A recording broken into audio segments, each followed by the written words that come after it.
Caros irmãos e amigos, paz. Antes de começarmos os nossos estudos, vamos elevar os nossos pensamentos ao Mestre Jesus, nosso irmão maior, nosso amigo que nos inspira, nos auxilia no nosso desenvolvimento para a evolução maior e um dia estarmos em seu seio. Querido Mestre Jesus, querido amigo de todos os momentos, auxilia-nos a uma inspiração perfeita de suas leis, dos seus ensinos, de maneira que podemos praticá-la no nosso dia a dia, crescendo e diminuindo em nós a nossa parte instintiva. Que os sentimentos e a prática do seu amor se faça presente em todos os nossos irmãos presentes neste estudo, que eles possam ser inspirados por sua luz divina, hoje e sempre. Que assim seja. Não julgueis que eu vim trazer a paz à terra. Não vim trazer-lhes a paz, mas a espada. Porque vim separar o homem contra o seu pai e a filha contra a sua mãe, a nora contra a sua sogra, e os inimigos do homem serão os mesmos seus domésticos. Eu vim trazer fogo à terra. E o que eu quero, que quero eu, senão que ele se acenda?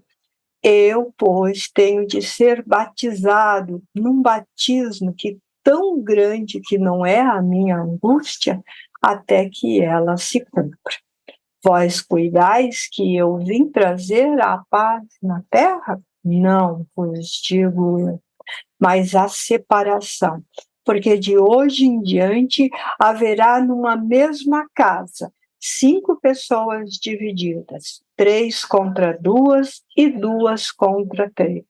Estarão divididas o pai contra o filho contra o seu pai, a mãe contra a filha e a filha contra a mãe, e a nora contra a nora e contra a nora, a sogra contra a nora e a nora contra a sogra. Esses 2 versículos estão no capítulo 10 e 12 de Mateus e Lucas, 34 e 36, 49 e 53. Mateus 10, 34 a 36 e Lucas 12, de 49 a 53. Nos parece bastante estranha esta moral. Aliás, este capítulo chama moral estranho. Por quê? Porque vemos Jesus falando de divisão, de fogo, de contrários, de guerras, de uma maneira de fogo na terra. E muitas vezes nós ficamos sem entender o que ele queria dizer com isso. E ele diz uma frase muito importante neste capítulo, quando ele diz assim: os seus inimigos mesmo, seus inimigos verdadeiros, serão os seus domésticos, ou seja, serão aqueles que estão na sua casa. Se nós fizermos um entendimento mais amplo e espiritual deste capítulo, dessa passagem, nós vamos compreender de uma maneira diversificada da época de Jesus.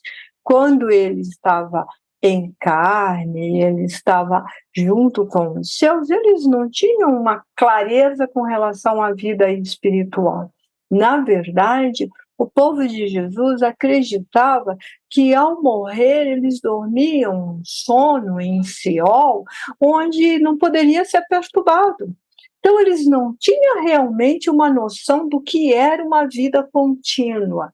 E por causa disso, a Terra estava meio estacionada nas questões evolutivas materiais. Se nós lembrarmos bem, na época de Jesus não havia ciência, não havia tecnologia, não havia muita compreensão, e toda a história das civilizações até ali era patriarcal, ou seja, o homem mandava, comandava, e tinha servos, escravos realmente, e mulheres não tinham nenhum direito dentro da sociedade existente, salvo raríssimas exceções, porque todo mundo se lembra de Esther, de Ruth e outras mulheres fortes, e na época de Jesus, Madalena, mulheres fortes e que se impunham, que podiam mais do que a lei. Mas isto eram exceções. Então, Jesus está falando desse comodismo que todos viviam, desse conforto que todos viviam, e que não estava levando as pessoas a uma evolução, e sim a uma estagnação, e uma estagnação doentia. Então, ele vem falar disso. E a outra coisa que nós temos que pensar, que ele estava derrubando o poderio dos fariseus com as leis mantidas por Moisés até ali. Onde era restrito, era para poucos, viviam num conforto, e toda a sociedade do seu povo em miséria total. E ele está, então, modificando, ele modifica as estruturas religiosas e políticas da época. Agora, o que nós sabemos? Que para ter qualquer mudança política, religiosa, qualquer conceito novo, há necessidade de termos um olhar diferente. E ao termos um olhar diferente, muitas e muitas vezes vamos encontrar adversários entre aqueles que amamos. Então, os nossos adversários não é exatamente aqueles que são desconhecidos e que estão longe de nós. Os nossos adversários são, sim, aqueles que estão próximos de nós, aqueles que mais nos conhecem. Quem pode conhecer mais um filho do que o pai? Quem pode conhecer mais um pai do que o filho? Quem pode conhecer uma mãe mais profundamente do que o filho? Quem que a gente pode conhecer mais que sejam os nossos parentelos, nossos domésticos, aquele que tem funcionários, seus funcionários, aqueles que estão perto. Essa é a primeira mudança. Jesus está trazendo um ensino de amor, um ensino de paz. Ele está terminando com o olho por olho, o dente por dente. Portanto, se o filho compreende o cristianismo, compreende os ensinos de Jesus e entende que precisa perdoar o inimigo, mas o pai utiliza a lei de Moisés, onde o inimigo precisa ser cortado a fio de espada, vai dar ou não vai dar um conflito? Vai dar ou não vai dar uma divisão? Sim, era desse aspecto que ele estava falando. E demorou vários séculos, ainda muito tempo, para que o cristianismo pudesse ser compreendido na sua real função, que é de evolução do homem, o autoconhecimento, a autojornada e a evolução da Terra por conseguinte. Nós não podemos nos esquecer que o cristianismo de perseguido passou a ser perseguidor. O que fez? Pegou esses ensinos de Jesus e colocou em prática ao pé da letra.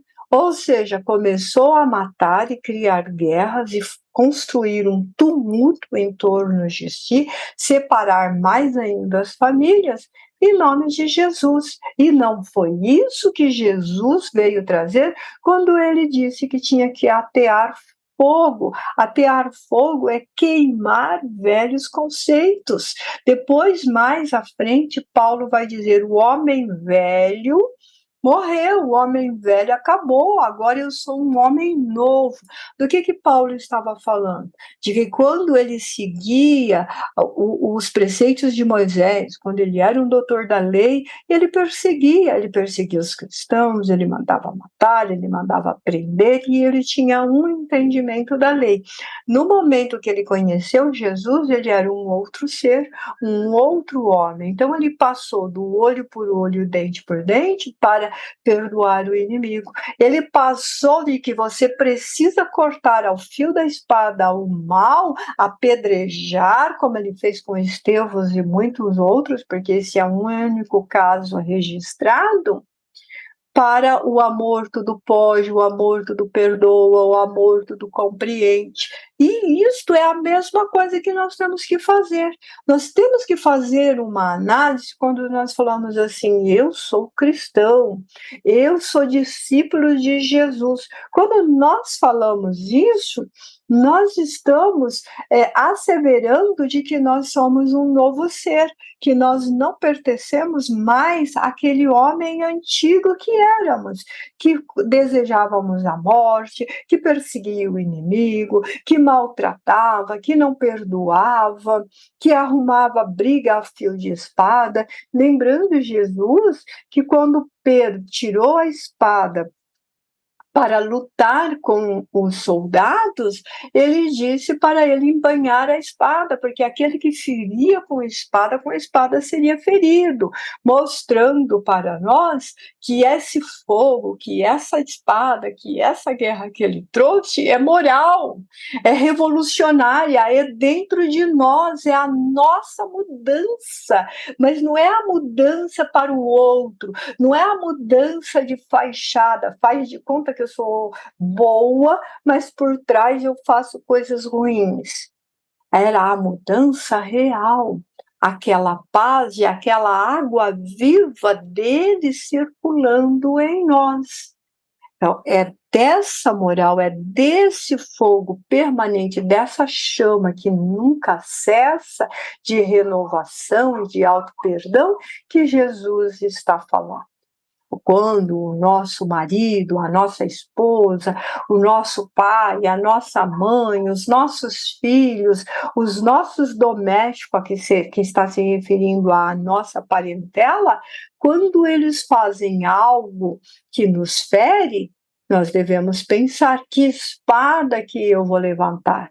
A espada da guerra, da perseguição, da vingança, do mal-estar, da incompreensão, ou eu vou levantar a espada do amor, a espada do perdão, a espada do recomeço, de reconciliar, de ensinar e de explicar.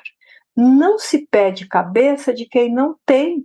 E quando nós compreendemos, e no momento em que nós enchemos a nossa boca para dizer que amamos o Cristo, que Ele faz parte de nossa vida, que Ele é o nosso mestre, é importante que os seus ensinos não sejam informações.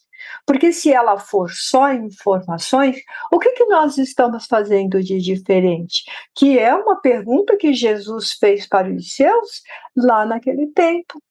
Porque ele disse assim, os gentios também amam os seus. Os gentios também amam os seus familiares e os seus amigos. O que ele faz de diferente? Não podeis ser gentis. Se segue-me, precisa seguir-me de verdade. Então, quando nós vamos termos essa atitude, quando alguém faz isso conosco, nós temos que pensar com relação a isso. E se nós, além de cristão, além de compreender o Cristo, além de termos estas informações do Cristo, nós temos também a informação do Espiritismo. Então, agrava ainda mais a nossa responsabilidade. Por quê? Porque o Cristo e o Espiritismo não podem ser informações. Informações, quem tem informações são as bibliotecas. Elas estão cheias de informações, elas estão abarrotadas de prateleiras com livros, com informações. Nós precisamos praticar. Então, além de informações, a gente tem que compreender, a gente tem que aceitar e a gente tem que praticar. A única maneira de falarmos que Jesus é o nosso mestre é se nós conseguimos pegar os seus ensinos e praticar. Fora disso, nós temos informações de Jesus. E é dessa espada, dessas pessoas que têm muitas informações, e essas pessoas, muitas vezes nós mesmos, que Jesus está falando que precisa erradicar da terra, porque senão ela não se regenera, senão ela não se modifica. Nós ainda estamos ouvindo grandes rumores de guerras. E Jesus disse que enquanto nós ouvíssemos rumores de guerras, enquanto nós ouvíssemos nações contra as nações, enquanto nós ouvíssemos guerras civis, irmãos contra irmãos, o seu reino ainda não se fazia no mundo. Então, o reino de Jesus, na verdade, ainda não se faz. Nós almejamos, nós desejamos, mas muitas vezes nós queremos que o outro faça por nós. Todos, todos, sem exceções, desejam mudanças. Como a gente aspira à paz na terra, como a gente aspira ao fim da violência, como a gente aspira o fim das doenças, da miséria, da fome, da ignorância, de governos corruptos. Nós desejamos, nós ansiamos por isso, é normal, não é normal, é natural que nós desejamos isso, que nós ansiamos isso. Só que também nós desejamos que o outro faça. Porque a gente sempre coloca assim, é porque o outro não fez, é porque o governo não instituiu, é porque a comunidade não se movimentou, é porque o município, o vereador e não sei o quê. Então o que é isso? Que o outro faz.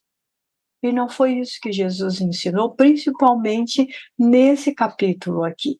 Veja, ele dá uma ideia muito clara. Eu terei que passar por um batismo e serei mesmo batizado. E quão grande será a minha angústia. Então, Jesus, ao trazer esse capítulo, ele está dizendo que ele ia ser crucificado. E ele não estava transferindo para outro. E que nós não poderíamos transferir a nossa cruz, aquilo que nós viemos viver, aquilo que nós precisamos viver, para outro. Nós precisamos carregá-la com angústia, com dor, com sofrimento? Não, nunca com sofrimento. O sofrimento, ele é uma coisa nossa, é uma carga a mais, um peso a mais que nós colocamos no nosso jugo. Porque Jesus disse que quem era discípulo dele, que quem seguia ele, tinha um jugo leve, porque o jugo dele era leve. Então, se ele está pesado, se ele tem sofrimento, é nós que colocamos. Dor é natural, porque nós somos pessoas de carne, nós estamos encarnados, a angústia é natural. Jesus está falando da sua angústia, ele está falando da sua dor, mas ele não está dizendo que vai sofrer. Ele não está falando do sofrimento, porque ele não ia transformar isso num sofrimento, mas numa angústia. Então, sim, nós temos dores, sim, nós temos angústia, sim, nós temos provas, sim, nós temos expiações, sim, nós temos domésticos difíceis e adversários que dividem a nossa compreensão. Sim, nós vivemos uma sociedade injusta. Sim, a terra ainda é expiações e provas. Sim, ainda há muito trabalho por fazer. E sim, cada um de nós precisamos fazer. Veja quantos sims. Mas nós gostamos de permanecer nos nãos, senãos, porém, talvez, todavia, um dia, amanhã, no futuro. Tudo coisas que adiam a nossa própria evolução. Precisamos começar agora. Tudo começa e termina por nós. Então, minha dor começa e termina em mim, a minha angústia começa e termina em mim, e a sua angústia começa e termina em você. Ela não pode ser transferida. Ele deixa, olha o batismo que eu vou passar, eu não posso transferir.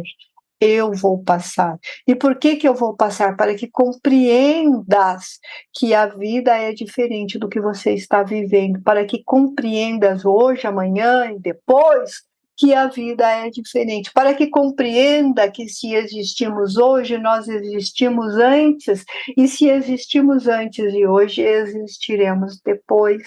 E esse depois precisa ser melhor do que o hoje, porque se ele não for melhor do que o hoje, talvez o nosso, talvez não, com certeza o nosso amanhã será de mais dor e, por conseguinte, com mais angústia. Então, é hoje, nesta oportunidade de encarnado, que nós conseguimos fazer a diferença. Como eu disse, se nós falamos do Cristo e mantemos como informação, nós não estamos modificando em nada, precisamos transformá-la em sabedoria, em conhecimento e colocar em prática. O Espiritismo, idem. Se eu sou espírita, se eu sigo o Espiritismo, ele nos diz que Jesus trouxe o amor e não a espada de guerra. Ele nos diz que nós estamos encarnados com adversários porque ou nós o ferimos ou ele nos feriu e nós estamos juntos agora para o perdão, para a reconciliação, para recomeçar uma vida futura melhor do que essa que está vivendo.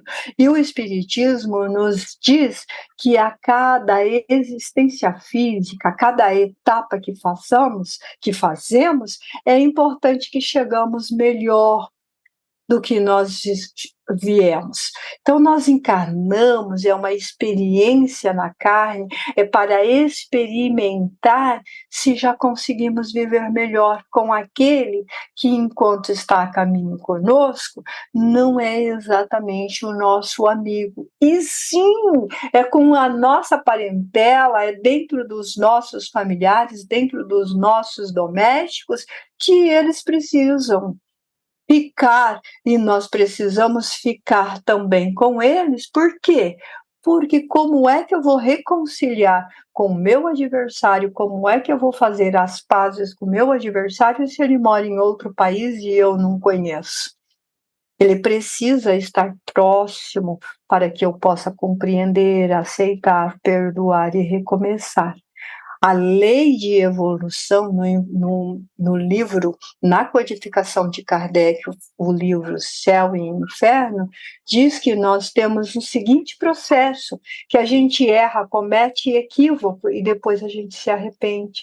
E ao se arrepender, a gente parte para a reparação, e ao reparar, a gente parte para o perdão, e ao perdoar, a gente evolui. 5 etapas. Primeiro cometemos um equívoco, depois a gente se arrepende, depois a gente repara, depois a gente perdoa e em seguida a gente evolui.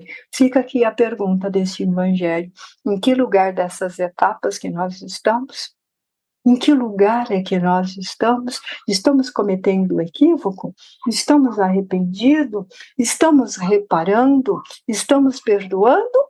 Estamos evoluindo? Fica essa mensagem para pensarmos. O Espiritismo vem iluminar o Evangelho de Jesus, vem trazer a visão espiritual do Evangelho de Jesus. Caros irmãos, muita paz. Que a reflexão deste dia possa nos colocar a caminho com o Mestre Jesus, colocando em prática os seus ensinos.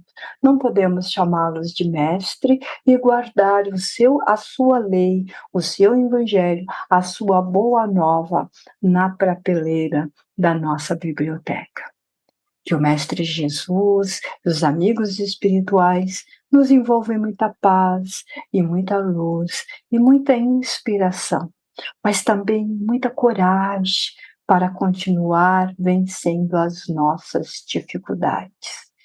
Concedei-nos, Senhor, a serenidade para aceitar todas aquelas coisas que não podemos modificar, a sabedoria, ou melhor, a coragem para modificar aquelas que podemos, e a sabedoria para distinguir uma das outras.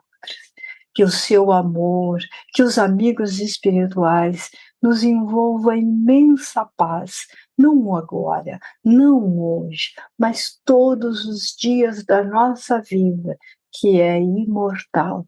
E a cada passo que possamos dar, Mestre, que ele seja lado a lado contigo, lado a lado com os amigos espirituais, para que a nossa evolução se faça real e presente em nossa existência.